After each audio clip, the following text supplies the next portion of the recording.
जब तक इस संसार में कोई भी जीव व्यथित है, समझ लो कि मैं व्यथित हूं। जब तक संसार में अन्याय और भेदभाव है, ये समझ लो कि मैं प्रतिपल पीड़ित हूं। संसार की शांति में ही मेरे मन की शांति। पंच महाभूतों का महाभाग है जल। जल द्वारा मेरे अभिषेक से जीवनदायी जल की अवमानना नहीं होती है। क्या ये जल का सर्वोत्तम उपयोग है?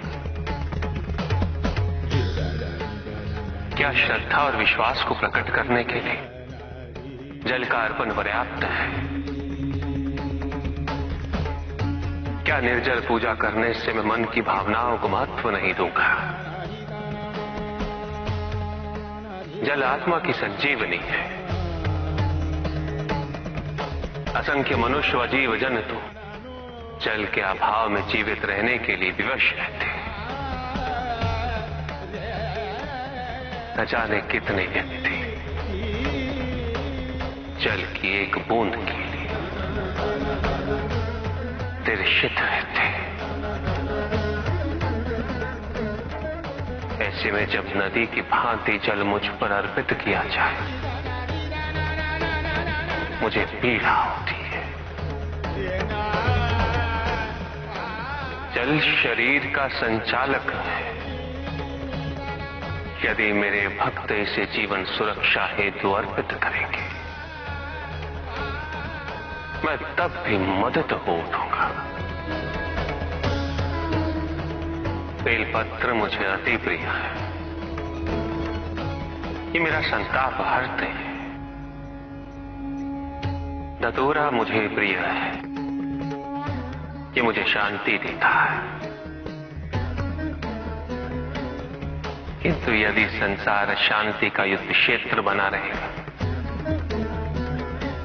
मेरे स्वजनों के बीच सदैव महायुद्ध छिड़ा रहेगा, तो मात्र धतूरा और बेलपत्र अर्पित करने से मेरे मन को शांति कैसे मिल जाएगी?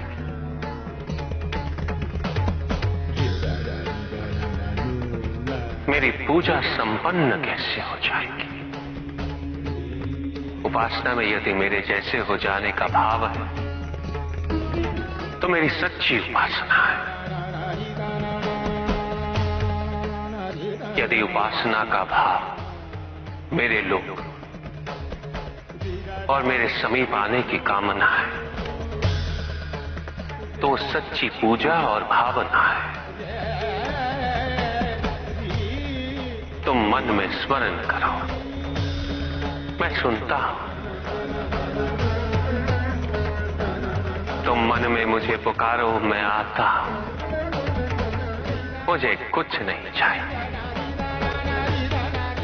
यदि तुम मन को शिवमय बनाते हो, तो वही मेरा शांति से परिपूर्ण कैलाश है।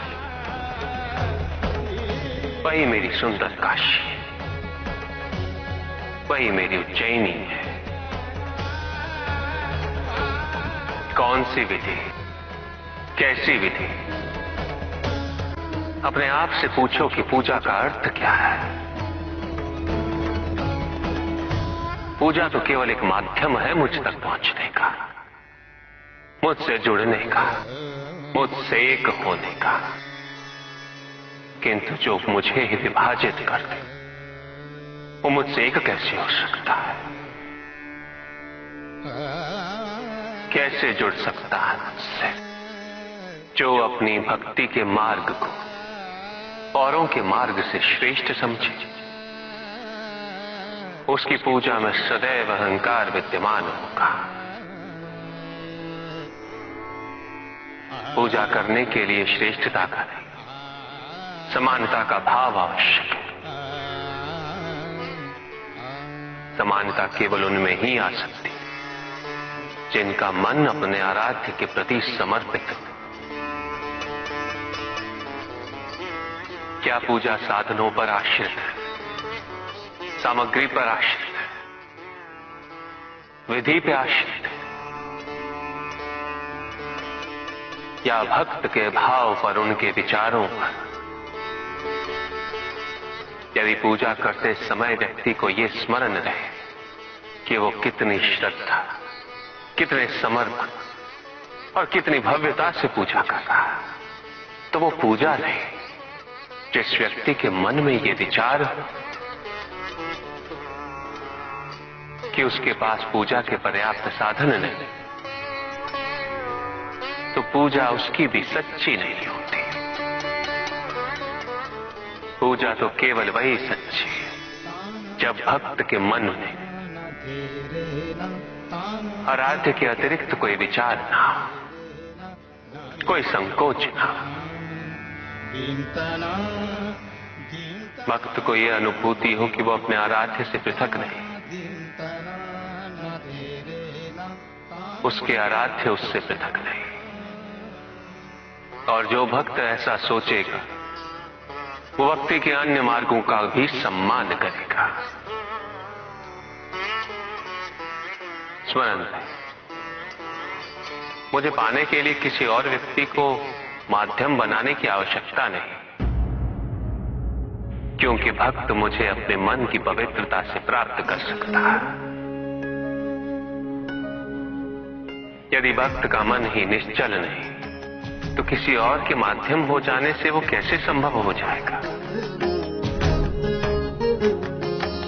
और यदि मन पवित्र है, तो फिर माध्यम की आवश्यकता ही क्यों? मेरी प्रार्थना करने के लिए प्रेम पूर्ण हृदय चाहिए। ऐसा हृदय जो जीवन के प्रत्येक क्षण प्रेम पूर्ण रहे। और यह तभी संभव है जब व्यक्ति सबसे पहले अपने आप से प्रेम करना सीखे, अपने आप से जुड़ना सीखे। जब तक व्यक्ति को अपने मन में विद्यमान दिव्यता की पहचान नहीं होती, वो दूसरों में भी उस दिव्यता को नहीं देख सकता।